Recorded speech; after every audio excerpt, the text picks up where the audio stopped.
I've got two news for you. The good news and the bad news. And the funny fact is that both the news are the same. The good news is that words are powerful, and that is also the bad news. Every single word that you speak has an influence or an impact, consciously or subconsciously, on the listener. Even in office environments, there are some jargons or some phrases that we use subconsciously that may be putting your reputation down in the eyes of your listener. The listener may sometimes understand that you're using negative words, or you are overall a negative person, or a problem finder and not a problem solver. And sometimes this impression is absolutely unclear even to the listener, but he ends up making judgment about you based on the words that you pick when you're speaking. And hence, in today's video, we are going to look at 8 different phrases that we are all guilty of using at workplace at some point in our lives. If you can also relate with one of these phrases, then do let me know in the comments below. These are all the phrases that you have to stop using from today onwards after watching this complete video. Let's get going. The first one is, I assumed. I assumed something, and you continue your sentence. Now, the moment you say you assumed something, it says that you concluded something without having proper information about it, or without having all the information about it. Saying I assumed shows that you're unprofessional and you've not put in much effort in finding out all the data or all the information, and before that you've made assumptions. For example, imagine that there's a friend of yours named Ram, and not a friend, at office we would say a colleague of yours or maybe a subordinate of yours, and he said to you that he would be on a holiday in the next week for 2 days. Now, without asking further information on it, if you assume that he's going to be going on a holiday on the next Thursday and Friday, and you end up giving his part of the presentation to some other non-competent colleague, and then he turns up on Thursday or Friday, you would be like, oh my god, how did you turn up today? You were not going to be present, right? And then he would say that, oh no, I was going to be absent on Friday and Saturday. Thursday? Who said that I'm going to be absent on Thursday? So you made some assumption based on which you took some other decisions in the future. Okay, this shows that you are unprofessional. Also, certain words or sentences or phrases that you can use in place of I assumed before making conclusions is that, could you throw some more light on this, or could you clarify this for me further? So that person will shed more light upon what he's saying by saying that I'm going to be remaining absent on next Friday and Saturday, which is more specific so that you have all the information about when your subordinate is going to stay absent at workplace. Phrase number 2 is, I don't know. Now this one shows casual attitude and also shows that you are not a problem solver. For example, if your boss comes to you asking, hey, did you see Jennifer around in the office? And maybe you haven't seen her exactly, but you're aware that she went somewhere near the elevator some time ago. Then instead of replying with, I don't know, you could try and solve the problem for your boss by giving some information or insight around that question. For example, you could reply saying, I saw Jennifer going towards the lift or towards the elevator 10 minutes ago. Maybe if we go to the receptionist, she'll be in a better position to answer our question. Then you accompany your boss to the receptionist, and the receptionist ends up giving the final answer, which says that yes, she did go downstairs a while ago. So you helped your boss without saying that you don't know where Jennifer is. So this shows that you are a problem solver and you work towards finding solutions rather than having a laid-back attitude which says, I don't know. The third common mistake is when you preface your sentences by saying, I think or I feel XYZ. Now, thoughts and feelings really don't have much importance at workplace, and do not preface your sentences by saying that you have some feelings that are inside you which are saying that maybe these numbers are true. For some numbers to be true, there are some calculations that are needed and some strong data points. You cannot say that this is what you're feeling about it. Okay, so come with some concrete data and directly say things up to the point rather than using filler language. Okay, so words like I think or I feel are filler words or crutch words, and I've spoken much about crutch words in my past videos too. So if you go through them, you will understand what they mean. Also, words like or these are filler words or crutch words. Avoid using them absolutely at workplace.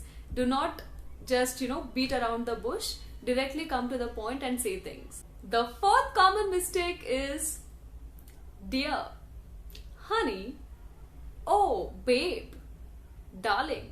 Well, these are all casual words, cannot be used in office environment unless it is your best friend who is also your colleague and you're talking to each other in the washroom or maybe in the cafeteria. Do not use them when there are other people around you, because that shows your unprofessional attitude again. Maybe some other words that you can use in place of these words are the name of the person directly, or if naming or calling by names is not allowed at your workplace, you could say sir or madam, which is very safe always. And then that person will tell you that, hey, do not call me sir or madam, maybe you can call me by my name. Then better remember their names and call them the next time you want to call them, rather than saying, hey dear, that's okay, I'll help you with this. Dear, not really. Now moving on to the fifth one. And this sentence is something that we may be using at workplace when we do not understand somebody else's behavior. We feel that they are eccentric or maybe crazy, and hence we end up saying statements like, oh, she's crazy, or he's crazy. Instead, how about saying, I do not understand why she behaved this way, or it's difficult for me to fathom the fact that she reacted to the comments so negatively. So instead of completely making conclusions about someone's behavior and then saying in front of the other colleagues that she is crazy, shows that you are quick at making conclusions and you're not mature enough. Because when you are mature, you do not say wrong things about somebody behind their back by saying statements like she's stupid or she's crazy. Instead, try to understand why somebody behaved that way. And if you cannot understand it, that's okay. You can just sometimes pass a statement saying, I do not know why she behaved that way. I'm sorry, I'm not the right person to ask. Maybe you can ask Sam, and maybe he'll be able to help you with why she behaved that way with you. So try not to engage in gossips or be a part of a quarrel or an argument at workplace by saying or passing statements like she's crazy. The next common mistake is by commenting on somebody's name saying, your name is so hard to pronounce, or your name is so difficult to pronounce or so difficult to remember. The moment you say something of this sort for a person's name, that is the very moment that person may feel offended or disrespectful. Because remember that every person's name has some cultural significance. There is a lot of thought process that goes behind naming a person, and whether or not you like somebody's name, that person is surely proud of his or her name. And hence, the best advice here is to remember the person's name the moment they tell them to you. Try and make some mnemonics in your head, or try and make an image of that person in your head, and then relate that name and that person in some way, so that the next time you meet him or her, you will be able to recollect their name. Maybe if it is hard to pronounce, you can ask the person politely to again repeat their name by saying something like, would you mind repeating your name again for me? And the moment they again repeat it, try to understand the pronunciation and the name completely. Do not ask them, what's your nickname by which I can call you? Because when they introduce themselves to you, they are telling some name, right? For example, if I introduce myself to you, I'll say I'm Amrita, and I want to be known as Amrita to you. I want to be known as Amrita to the entire world.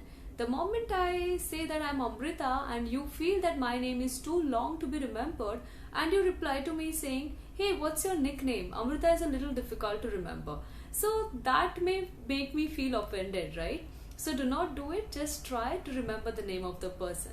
The seventh common mistake that we may make at workplace is when we use words like I, me, myself. Very self-centered words and shows that you're not a team player.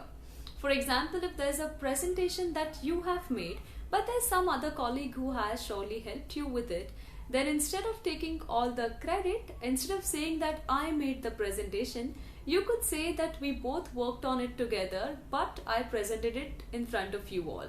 But it was my colleague who helped me with it. So when you give credit and importance to somebody else and do not use words that are self-centered, it shows that you're a great team player. So stop using words like I, me and myself. The last one is I can't. Saying I can't shows inability, shows that you're not capable of doing something. Instead, if you do not want to do something, just say I won't. When you say I won't, it shows command and authority. It shows that you are capable of doing that job, but you won't be doing that job, maybe because you don't have time, or maybe you are not present, you're not going to be present at work on that particular day. So when you say that I won't be doing this, it means that you are showing that you don't want to do it. But if I say I can't do it, it shows that I don't have the ability to solve this problem. So replace your I can't with a firm I won't. I hope you've enjoyed this video, and I'm sure you must have also used one of these phrases at least at your workplace. If you have, do let me know in the comments below and I'll surely reply to you. If you enjoyed watching this video, do share it with your friends and family. Also, don't at all forget to subscribe to my channel and hit the bell icon, because this is absolutely free of cost. It doesn't cost a penny. And I upload videos every week, so you'll always have something new to learn from my channel. So without being frugal, just hit the subscribe button, hit the bell icon until I see you next. Bye.